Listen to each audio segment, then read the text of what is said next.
আক্রমণ করার জন্য তেরে এসেছে। সাহাবীরা বললেন, নবী আপনি পালিয়ে যান, আমরা সামাল দেব। বিশ্বনবী বললেন, না, আমি পালাবো না, বরং তোমরা সরে যাও। ওমর ইবনে আল খাত্তাবকে আমার দরবার পর্যন্ত আসতে দাও।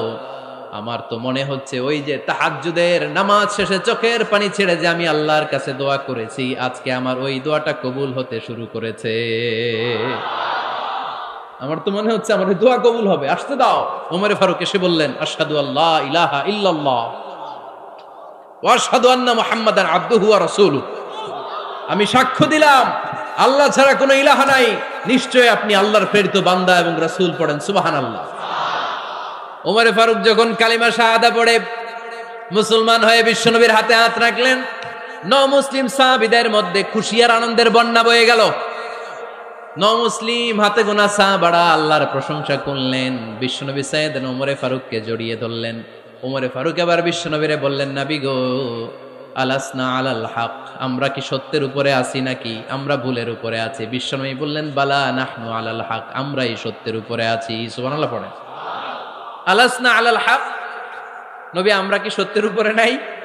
হ্যাঁ অবশ্যই ওমর, তুমি সত্যের উপরে আছো। ওমরে ফারুক বললেন, তাহলে ফাফিমাল ইখতিফা, তাহলে লুকায় লুকায় আর দাওয়াত দেব কেন? আমি তো কালিমা পড়ে ফেলছি, আসেন আমার সাথে বের হই। ফাফিমাল ইখতিফা, আর লুকায় লুকায় কেন? আসেন আমরা বাইরে বের হই। বিশ্বনবী বললেন, ওমর এটা মাক্কি জীবন, এখানে আমরা একটু গোপনে গোপনে দাওয়াত দিতে চাই। ওমরে ফারুক বলে, না, আমার দায়িত্ব, আমি একটা মিছিল দিতে চাই নবী।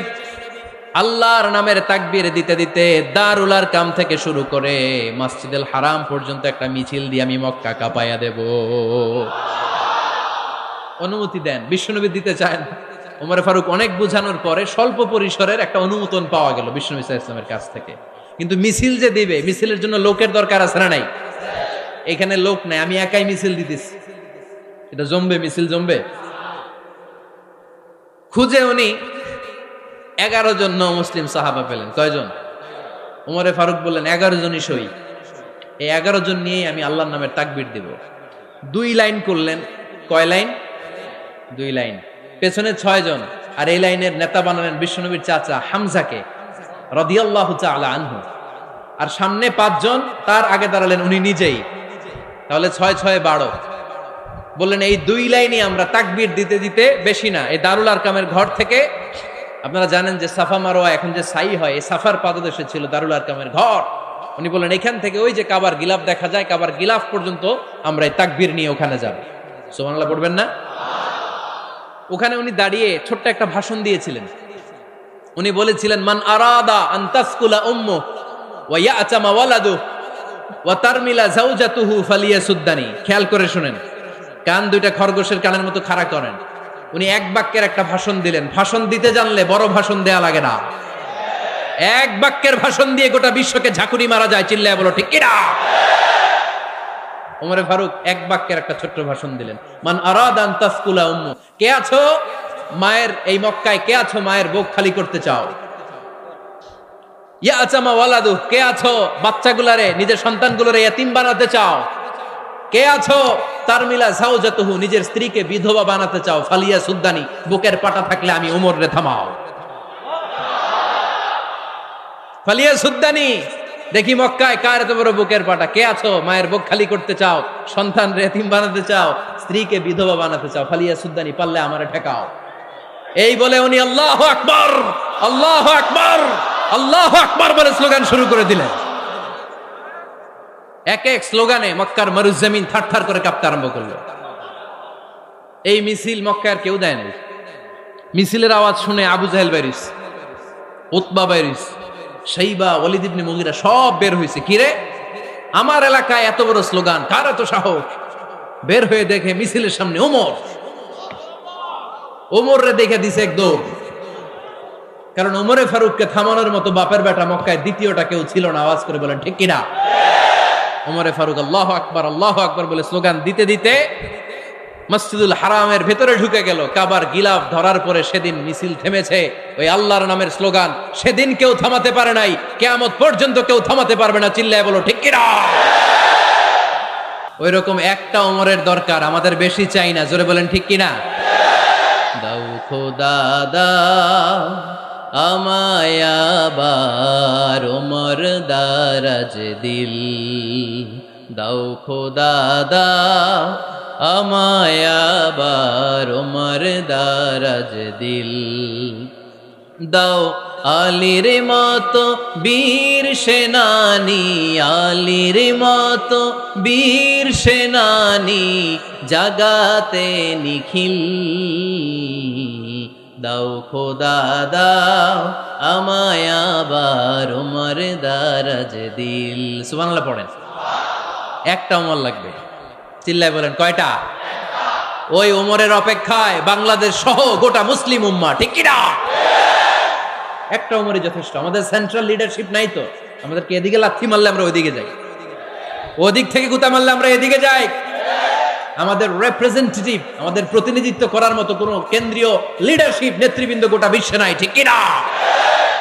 আমরা সেই ওমরে ফারুকের অপেক্ষায়, আমরা সেই ইমাম আল মাহাদির অপেক্ষায়। এই ওমরে ফারুক আমাদের মডেল, ঠিক কি না? থার্ড ইন পজিশন এই পুরা উম্মতের মধ্যে ওনার পজিশন নাম্বার 3। 1 নাম্বার পজিশন বিশ্বনবীর, কার? 2 নাম্বার পজিশন কার? আবু বকর। 3 নাম্বার পজিশন কার? ওমরে ফারুকের। বিশ্বনবী বলতেন লা নবিয়্যা বা'দি, লা নবিয়্যা বা'দি, আমার পরে কোনো নবী নাই, ওয়ালা রাসূলা, আমার পরে কোনো রাসূলও নাই। আমার নবীর পরে আর কোনো নবী আছে? আমার নবীর পরে আর কোনো রাসূল আছে? এই যে কাদিয়ানি যে একটা সম্প্রদায় আছে, এরা কি মুসলিম নাকি অমুসলিম? মুসলিম সম্প্রদায়ের সাথে এদের কোনো সম্পর্ক নাই, চিল্লায় বলেন ঠিক কি না? এরা যদি মুসলমান হতে চায়, আমার নবী দ্য লাস্ট মেসেঞ্জার বিশ্বনবীকে খাতামুন নবী হিসেবে সংবাদ সম্মেলন করে গোটা বিশ্বকে জানাই দিতে হবে, তারপরে তাদেরকে আমরা মুসলিম হিসেবে স্বীকৃতি দিব, চিল্লায় বলেন ঠিক কি না? তা না হলে তারা কোন ধর্মের এটাকে জানাই দিতে হবে। No inferiority complex, no identity crisis. Identity ক্রাইসিসে থাকা যাবে না। আপনারা কোন ধর্মের এটা জানায় দেন। আপনারা বিশ্বনবীরও শেষ নবী মানবেন না, আবার মুসলিম বলেও নিজেদেরকে ট্যাগ লাগাতে চাইবেন। সাধারণ মুসলমানরা এটা এই ধোঁকাবাজি মানে না, চিল্লায় বলেন ঠিক কি না? আমার নবীর পরে কোনো নবী নাই, আমার রাসূলের পরে কোনো রাসূল নাই, ঠিক কি না? আল্লাহর হাবিব বলতেন লাউ কানা বা'দি নাবিয়্যুন লাকানা উমর, তবে আমার পরে যদি নবী হওয়ার যোগ্যতা কারো থাকে, আমার ওমরের ওই যোগ্যতা আছে। সুবহানাল্লাহ পড়েন।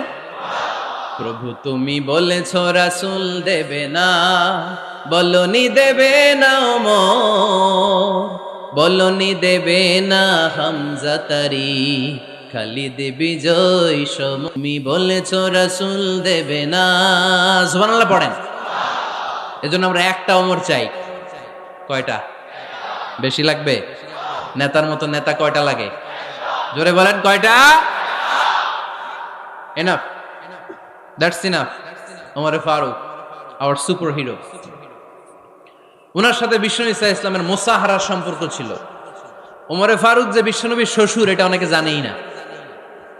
ওমরে ফারুক রাদিয়াল্লাহু তাআলা আনহু বিশ্বনবীর শ্বশুর ছিলেন। এটা আজকে নতুন শুনছেন, কে কে হাত তোলেন? দেখছেন হুজুর? সঠিক বলছি না আমি? অনেকে আমরা জানি না। মাশাআল্লাহ, জানতে লজ্জা নাই, শিখতে লজ্জা নাই।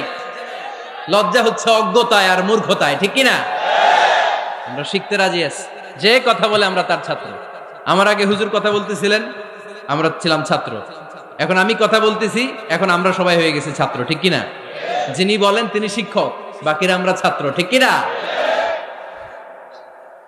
4 খলিফার 2 খলিফা, ইসলামের 4 খলিফার 2 খলিফা বিশ্বনবীর মেয়ের জামাই, আর বাকি 2 খলিফা বিশ্বনবীর শ্বশুর। সুবহানাল্লাহ পড়েন। সাইয়েদনা আলী রাদিয়াল্লাহু তাআলা আনহু, সাইয়েদনা উসমান যুন-নূরাইন বিশ্বনবীর মেয়ের জামাই।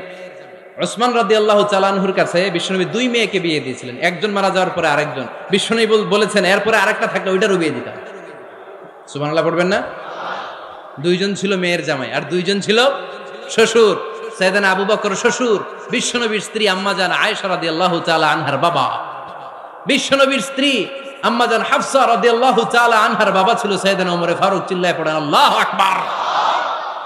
জান্নাতুল পজিশন না, সাইয়্যিদু কুহুলিল জান্নাহ, জান্নাতে যত নারীরা যাবে, নারীদের সর্দারিনী হবে সাইয়্যিদাতুনা ফাতেমা রাদিয়াল্লাহু তাআলা আনহা।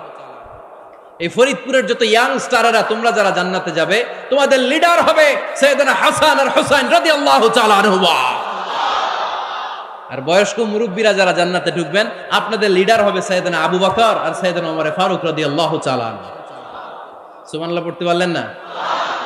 ওমর ফারুক এটা সাধারণ কোনো ক্যারেক্টারিস্টিক্স নয়। ওনাকে আল্লাহ তাআলা নলেজও দিয়েছেন, আবার দিনদারিও দিয়েছেন। আমার দিনী ভাইয়েরা খেয়াল রাখবেন, কোনো আলেমের মধ্যে বা কোনো নেতার মধ্যে যদি এই দুইটার সমন্বয় আপনি পান, যে তার জ্ঞানও আছে আবার দিনদারিও আছে, he belongs the knowledge and he belongs the তাকওয়া, সে গোটা বিশ্বকে জয় করে ফেলবে। ঠিক কিনা? যার মধ্যে জ্ঞান আছে, যার মধ্যে তাকওয়া আছে, তারে কেউ থামায় রাখতে পারে? ওমরে ফারুককে এই দুই নেয়ামত দিয়ে ধন্য করেছে কে? সহিহ বুখারীর বর্ণনা, বিশ্বনবী সাহাবীদের সামনে একটা স্বপ্নের কথা বলছেন। বিশ্বনবী বললেন, আমি স্বপ্নে দেখলাম আমার আঙ্গুলের ফাঁকা থেকে দুধ বের হচ্ছে, আমি তৃপ্তি সহকারে দুধ খেলাম। খাওয়ার পরে দেখলাম আঙ্গুলের মধ্যে একটু দুধ লেগে আছে। আমার আঙ্গুলে অতিরিক্ত লেগে থাকা দুধটা আমি ওমরে ফারুকের মুখের মধ্যে লাগিয়ে দিলাম। সাহাবারা বললেন, ইয়া রাসূলুল্লাহ, ইয়া হাবিবাল্লাহ, মাযা আওয়ালতা বিহি, এই স্বপ্নের আপনি কি ব্যাখ্যা করলেন, আমরা তো বুঝলাম না। বিশ্বনবী বললেন, আওয়ালতু বিহি আল ইলম, আমি এই দুধ দিয়ে জ্ঞানের ব্যাখ্যা করেছি, কারণ ওমরকে আল্লাহ যেই জ্ঞান দিয়েছে গোটা বিশ্বের কাউকে এত জ্ঞান দেয় না। এজন্য স্বপ্নে যদি কেউ দেখেন যে আপনি দুধ খাচ্ছেন, তার মানে আল্লাহ তাআলা আপনার জ্ঞান বাড়ায় দিবে। ওমরে ফারুককে দুধ খেয়ে অতিরিক্ত দুধের অংশটা বিশ্বনবী আবু বকর রাদিয়াল্লাহু তাআলা আনহুর মুখে দেন নাই, সাইয়েদনা উসমানের মুখে দেন নাই, আলী রাদিয়াল্লাহু তাআলা আনহুর মুখে দেন নাই। স্বপ্নে ওই অতিরিক্ত লেগে থাকা দুধটা বিশ্বনবী ওমরে ফারুকের ঠোঁটের মধ্যে লাগিয়ে দিয়েছেন। এই হাদিস থেকে প্রমাণ হয় আল্লাহ তাআলা জ্ঞানের নেয়ামতে সাইয়েদনা ওমরে ফারুককে ধন্য করেছেন। আবার বুখারীর বর্ণনা, বিশ্বনবী সাল্লাল্লাহু আলাইহি ওয়াসাল্লাম আরেকটা স্বপ্নের বর্ণনা দিচ্ছেন। তিনি বললেন, তোমাদের সবাইকে স্বপ্নে আমার সামনে দাঁড় করানো হলো। আমি দেখলাম তোমাদের কারো জুব্বা নাভি পর্যন্ত, কারো জুব্বা হাঁটু পর্যন্ত, কারো জুব্বা টাকনু পর্যন্ত। ওমরে ফারুককে যখন স্বপ্নে আমার সামনে দাঁড় করিয়ে দেয়া হলো, আমি দেখলাম ওমরের জুব্বা এত লম্বা, ওমর টেনে হিচড়ে তার জুব্বা নিয়ে সামনে হেঁটে যাচ্ছে।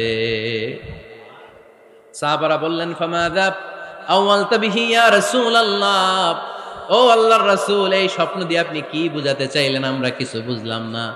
বিশ্বনবী বললেন, আউয়ালতু বিহি আদ-দীন, আমি এই হাদিসের দ্বারা দ্বীনের ব্যাখ্যা করলাম, যার জামা যত লম্বা তার দ্বীনদারি তত বেশি। সুবহানাল্লাহ, আসতে পড়েন। স্বপ্নে দেখলেন কোন সাহাবীর জুব্বা নাভি, কোন সাহাবীর হাঁটু, কারোটা টাকনু, কিন্তু ওমরে ফারুকের জুব্বা এত লম্বা, ইয়াজুরু সাওবাহু, তিনি তার জুব্বা টেনে হিচড়ে যাচ্ছেন। বিশ্বনবী বললেন, এটা দ্বারা আমি দ্বীন, আমি তাকওয়া, দ্বীনদারি, তাকওয়া, এটার ব্যাখ্যা করেছি। তার মানে ওমরে ফারুকের তাকওয়ার সামনে সব তাকওয়া পানি হয়ে যাবে। কোন সুবহানাল্লাহ। আল্লাহ তাআলা সাইয়েদনা ওমরে ফারুককে দ্বীনের জ্ঞান দিয়েছেন, তাকওয়া দিয়েছেন। যুবক ভাইয়েরা, যাকে আল্লাহ তাআলা দ্বীনের জ্ঞান দেয়, যাকে আল্লাহ তাআলা তাকওয়ার এই গুণ দিয়ে সমৃদ্ধ করে, তার জন্য গোটা বিশ্বের সব দরজাগুলোকে ওপেন করে দেয় কে? কত বড় মুত্তাকি ছিলেন সাইয়েদনা ওমরে ফারুক। মদিনার সমাজে কয়জন মুনাফিক ছিল বিশ্বনবী ছাড়া কেউ বলতে পারতেন না। বিশ্বনবী কোন সাহাবীকে মুনাফিকদের লিস্ট দিয়ে যান নাই, একজন সাহাবী ছাড়া। দেখি কেউ বলতে পারেন কিনা ওই সাহাবীর নাম? কি নাম? হুযায়ফা ইবনুল ইয়ামান রাদিয়াল্লাহু তাআলা আনহু। উনাকে বলা হতো সাহিবু সিররি রাসূলিল্লাহ, আল্লাহ রাসূল সাল্লাল্লাহু আলাইহি ওয়াসাল্লামের গোপন তথ্যের ধারক বাহক। সুবহানাল্লাহ পড়বেন না?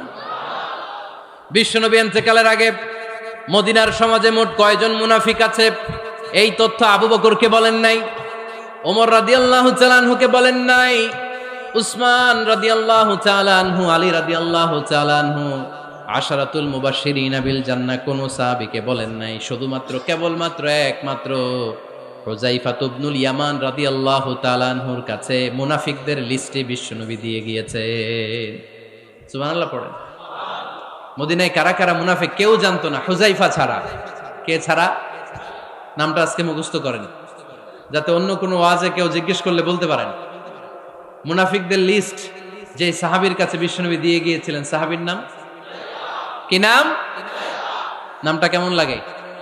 ভাল লাগে? অনেকে আমারে জিজ্ঞেস করে, হুজুর আমার ছেলে হবে আগামী মাসে, একটা নাম দেন। নাম দিয়ে দিলাম হুজাইফা। যাদের হবে ছেলে, এলাকায় যাদের নেক্সট কয়েক মাসে ছেলে হবে, খালি হুজাইফা চলবে। কি চলবে? ভাল লাগে নামটা? ভাল লাগে? রাইখেন, অনেক সুন্দর নাম। উনি জানতেন মুনাফিক কারা। দেখেন ওমরে ফারুকের তাকওয়ার লেভেলটা কত হাই।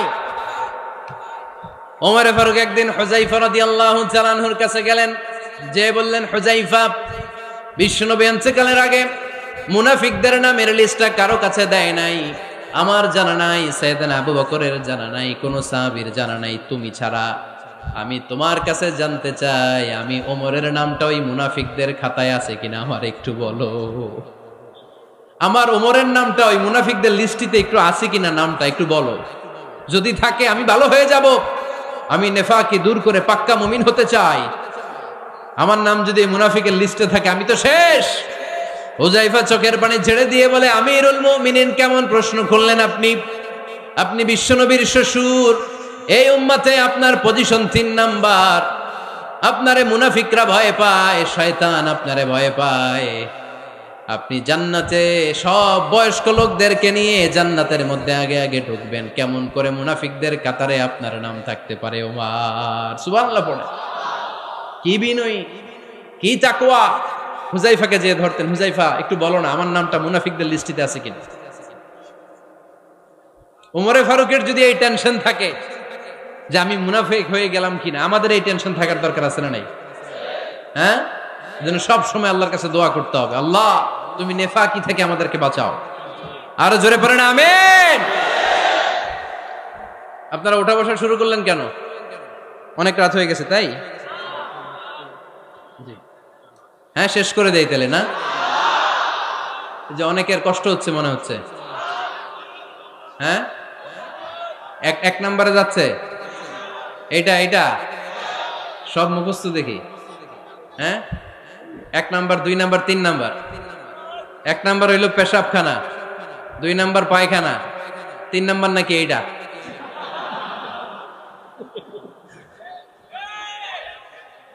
আছে না নাই? না। সিগারেট কোন মুসলমান খেতে পারে? সিগারেট হয় টোবাকো প্ল্যান্টস থেকে, তামাক পাতা। ফরিদপুরে চাষ হয় নাকি? হয়। কোন থানায় হয় বেশি? হ্যাঁ, তামাক ক্ষেত যারা দেখছেন, কোনো বেড়া লাগানো লাগে? কারণ ছাগলেও মুখ দেয় না। তো যেটা ছাগলে খায় না, এটা কোনো মুমিন বান্দা খাইতে পারে? তো খান কেন এগুলো, পচা জিনিস? হ্যাঁ, এই পৃথিবীতে বিড়ি আর সিগারেটই একমাত্র খানা যেটা টয়লেটে ঢুকে খাওয়া যায়, তাই না? পৃথিবীতে সিগারেট আর বিড়ি একমাত্র খাবার। রাগ করবেন না, যারা খান রাগ করেন না। আবার একটু কমন সেন্সটা কাজে লাগানোর জন্য, চিন্তার জন্য বলতেছি। এটাই পৃথিবীর একমাত্র খাবার যেই খাবারের গায়ে এই খাবারের বদনাম লেখা থাকে। Smoking causes cancer. ধূমপান কর্কট রোগের কারণ, ধূমপান স্বাস্থ্যের পক্ষে ক্ষতিকারক লেখা থাকে না? আচ্ছা ধরেন ফরিদপুরের একটা কোম্পানি নতুন চানাচুর বের করছে, ওই চানাচুরের গায়ে লেখা, এই চানাচুর খাওয়ার 1 ঘন্টার মধ্যে বমি শুরু হবে আর ডায়রিয়া হবে। খাবেন? কি কইবেন?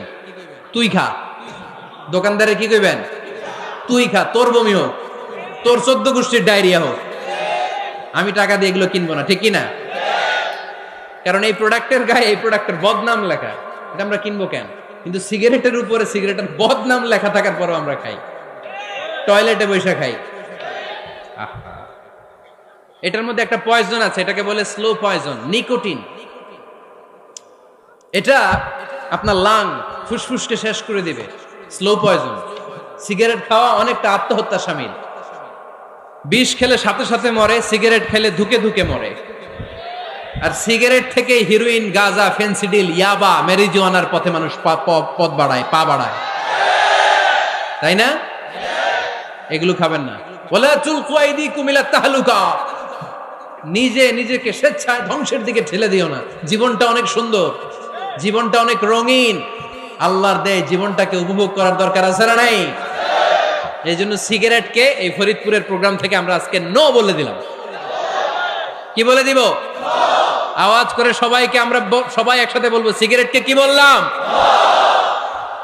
মনে থাকবে না? মাহফিলের প্যান্ডেল থেকে বাইর হয়ে আবার ইয়েস, হ্যাঁ না, ইয়েস করা যাবে না। সিগারেটকে কি বললাম? নো। ওমরে ফারুক রাদিয়াল্লাহু তাআলা আনহু আমাদের সুপার হিরো, আমাদের সবাই বলেন আমাদের। উনি কত বড় সুপার হিরো শুনেন। উনি জুমার খুতবা দিচ্ছেন। কি দিচ্ছেন? মসজিদে নববী।